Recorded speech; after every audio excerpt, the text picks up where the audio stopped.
はい。皆さん、こんにちは。私は、喫音のある医師の喫音ドクターの菊池と言います。子供の話し方を変えることはとても難しいことですけど、話の聞き手を変えることが有効になることが多いです。どう行動するのがいいのか、まだ正解はありません。だからこそ、我が子の喫音と向き合い、支援した体験を分かっちゃう場として、この喫音 YouTube ライブがお役に立てるといいと思って始めました。今回のテーマは、我が子の助けとなった先生の行動です。書いてしていただいた方の体験を見ていただこうかなと思います。で、はじめにですね、みかんさん、23歳の男子の親御さんです。大学のオープンキャンパスで個別相談を担当されていた先生の対応はとても良かったです。喫音のために集団面接と口頭諮問が心配なことを相談しますと、合理的配慮を申請することで、配慮が受けられることは当たり前のこととして息子に教えてくれました。例えば、集団面接で答える順番の希望や、面接官にどうしてほしいのか申請すれば OK ということでした。提出した配慮事項はすべて認めていただき、息子は安心して受験することができました。2016年の障害差別解消法っていう法律が施行されてから、大学とか教育機関は、配慮の申請があれば配慮しますよというふうなことがあります。じゃあ次行きます。ななこさん、2回目ですね。前回もありがとうございました。中学3年生の、男の子がいます。幼稚園の入園後、担任が親の考えをじっくり聞いて、子供たちに緊張すると顔が赤くなる友達がいる。緊張すると H 君は喫音が出るよ。話し終わるまで待っていようねと話してくれたことです。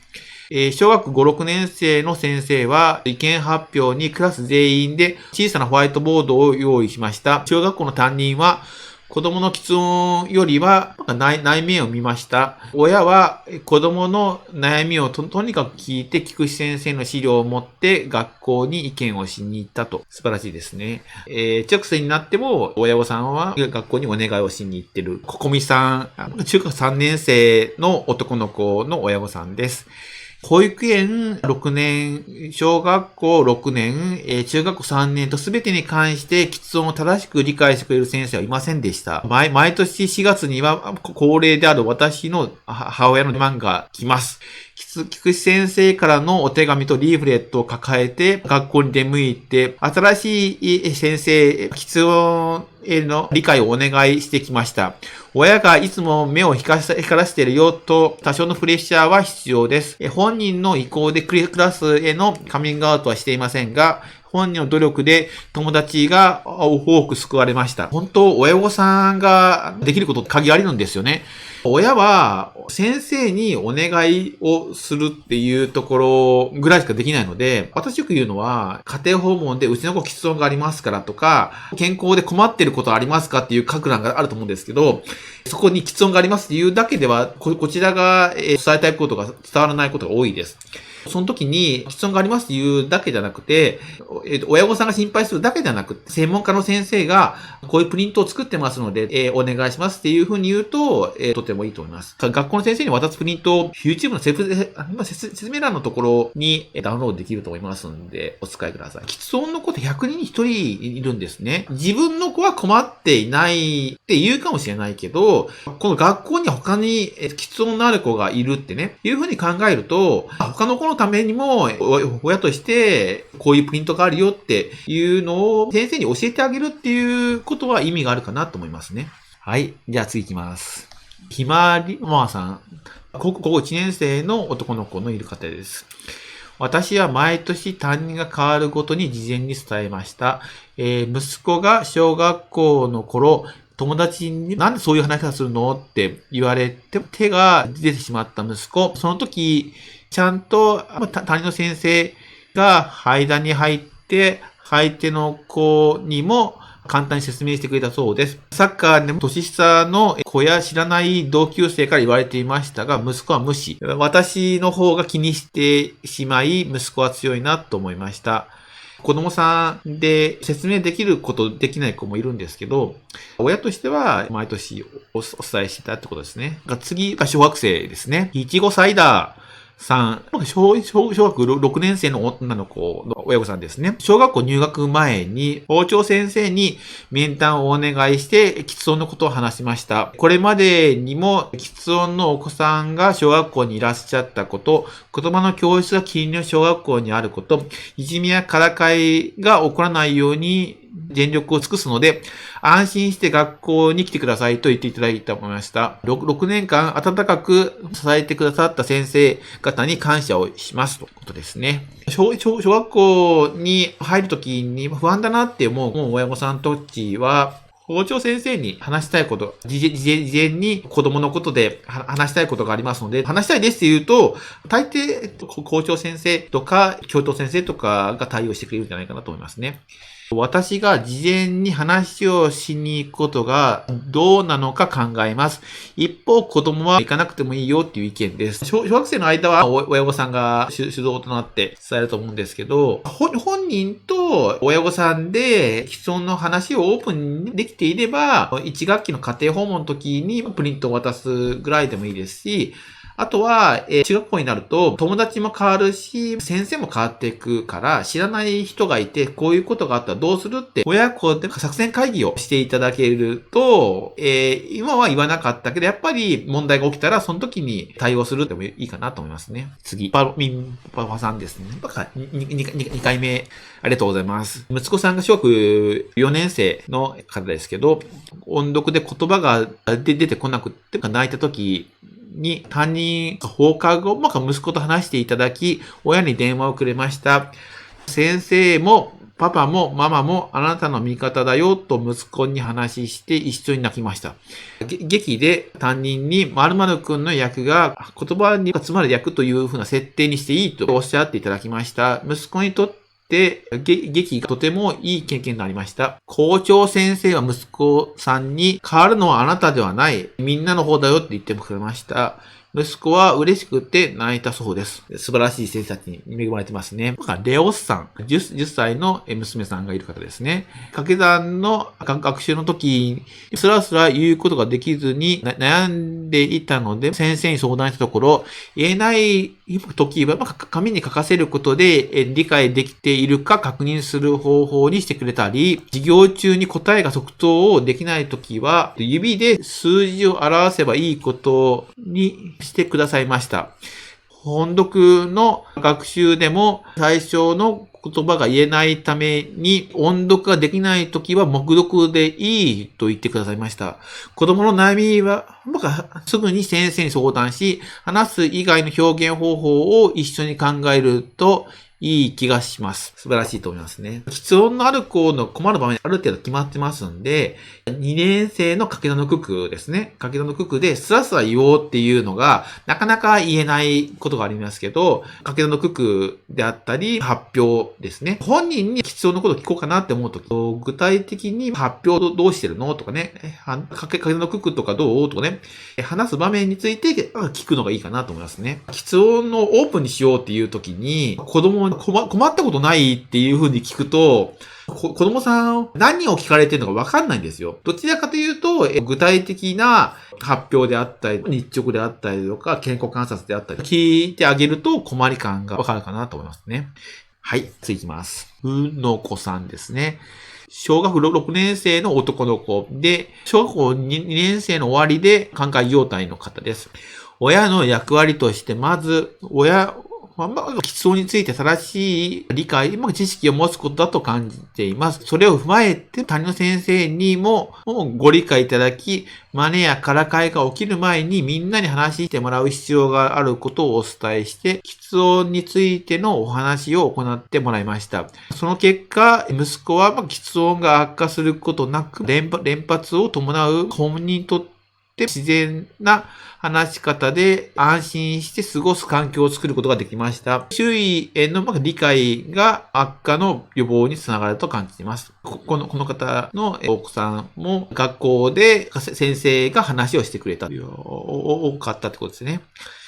はい、次行きましょう。きのこさん、小学3年生の女の子の親御さんです。小学1年生の時に、娘の喫音についてクラス全員に説明してもらったのですが、その翌日に真似をされてしまい、担任の先生が、真似やからかいは絶対に行きませんと対応してくださいました。その後、からかいなどは全くなく学校生活を送れています。子供の教室の連絡帳に担任の先生が喫音のこととは関係なく娘の得意なことを応援してくれるコメントを毎月書いてくれているので、娘も親の私も楽しみにしていました。娘さん、担任の先生からクラスメートに話をしてもらって、娘さんの得意なこととかですね、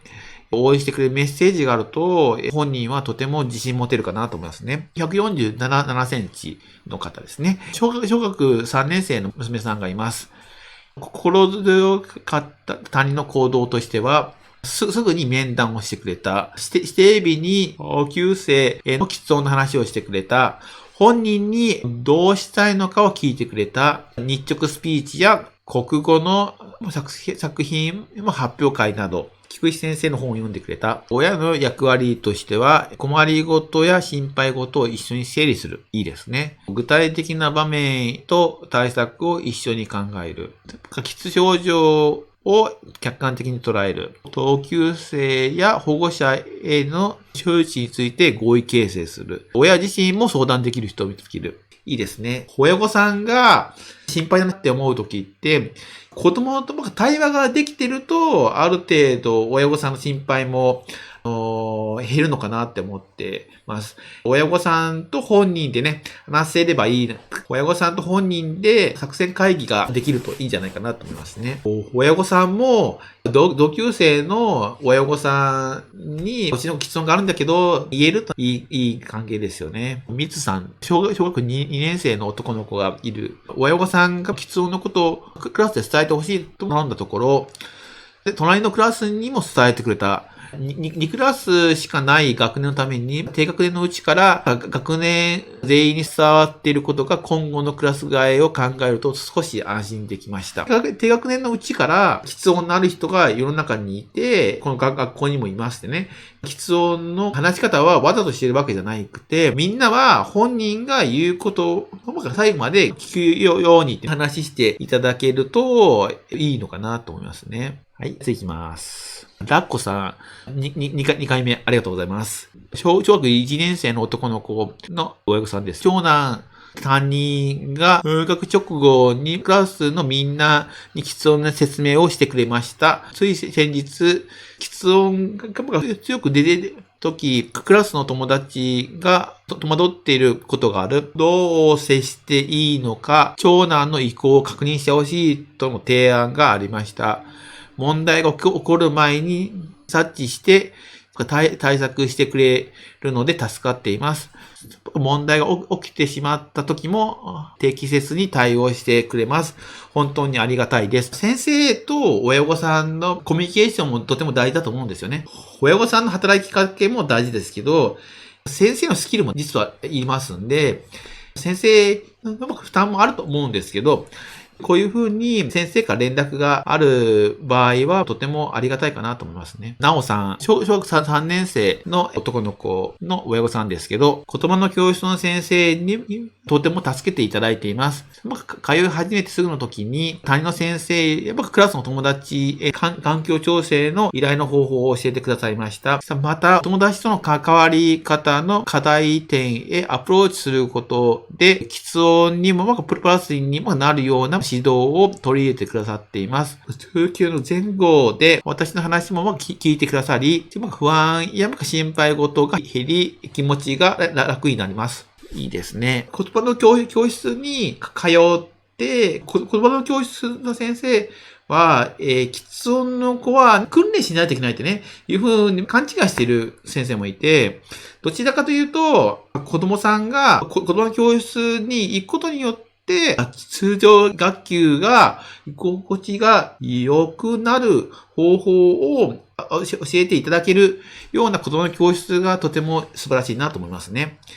ピノさんですね。2回目ありがとうございます。小学5年生の親御さんですけど、幼稚園の時、おはようございますが、なかなか出ずに苦しそうにしていたら、先生が手で太ももをポンと叩いた後に言ってみたらという提案されたら、それがうまく本人にはまったようでスムーズに出るようになりました。発表会のセリフはどもりにくいセリフにしてくれて本人の自信につながりました。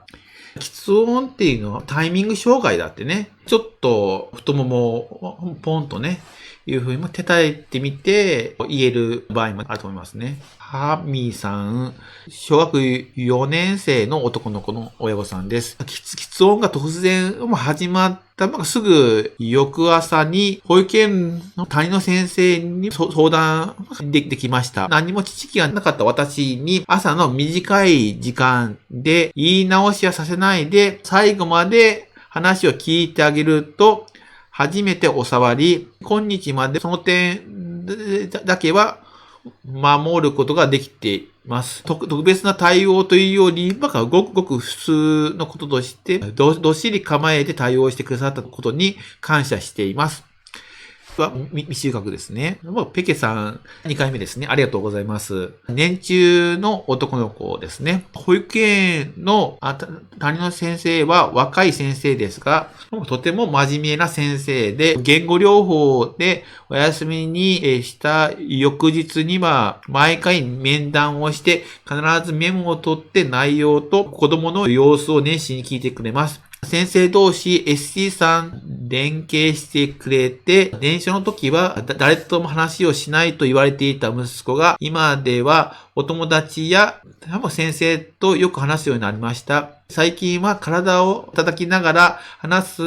随伴症状が減ってきて、先生の関わりは大きいと思います。先生もそのことを知りたいっていうメッセージがあると、親御さんもとても嬉しいですし、喫音のある子の接し方をあまりよく分かってない先生もいいと思いますんで、親御さんから教えてあげるってね、いうふうなこともいいかなと思いますね。あずきさん、年長の男の子ですね。保育園の年中の頃に、クラスの友達や上の子から、喫音が理由でからかいがありました。家では喫音があってもしっかり話されていること、悪いことではないと話しました。本人がみんなの前で、嫌な気持ちだったことを話したいと希望したことがあり、担任の先生、それに合わせていろんな個性があること、それは決しておかしいことではないこと、いろんな感情があることを友達と話してくださり、おかげで楽しく過ごしています。私もいろんなことを話すんですけど、大抵年中の子は真似されて、笑われて、なんでそうなるのっていうことが、友達にされているっていう気づいて嫌だなっていうふうに思う子が、年中の子からはとても嫌なことがあったって言うんですけど、年少の子はされてもあんまり気づいていないってね。いうふうに思いますね。そうなんで、親御さんは小学校に入ったらいじめられないかってね、いうふうな心配があるかもしれないですけど、年中ぐらいからは本人と真似とかされてないのとかね、嫌なことされてないのっていうふうなことを本人と話し合ってから、そういうことがあれば、年中年長とかは先生からみんなに話してもらうことがいいんじゃないかなと思いますね。以上、たくさん体験、知識、情報ありがとうございました。